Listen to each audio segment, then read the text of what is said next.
স্বরচিত কবিতা। কবিতার নাম নারী মুক্তি মানব মুক্তি।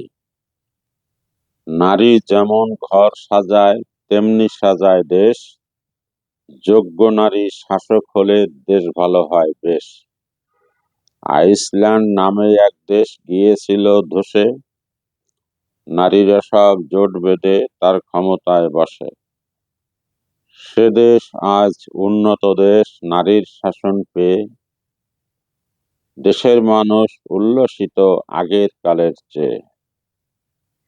বিশ্বের এখন অনেক দেশে নারীরা ক্ষমতায়, দেশ চালনা করছে তারা নিজেদের যোগ্যতায়।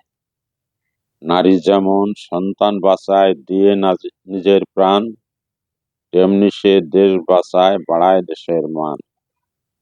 মুক্ত মনে নারীকে তাই যথাযথ শিখতে দাও, সুশাসন সুদিন পেতে নারী শক্তির শরণ নাও। চার দেয়ালে বন্দি করে মহামূল্য নারী শক্তি, বিজ্ঞানের এই যুগে মিলবে না কো মানব মুক্তি। নারী মুক্তি অর্থ হলো নারী শক্তির পূর্ণ বিকাশ, নারীর হাতে সৃষ্টি বিনা নেই ধ্বংসের অবকাশ।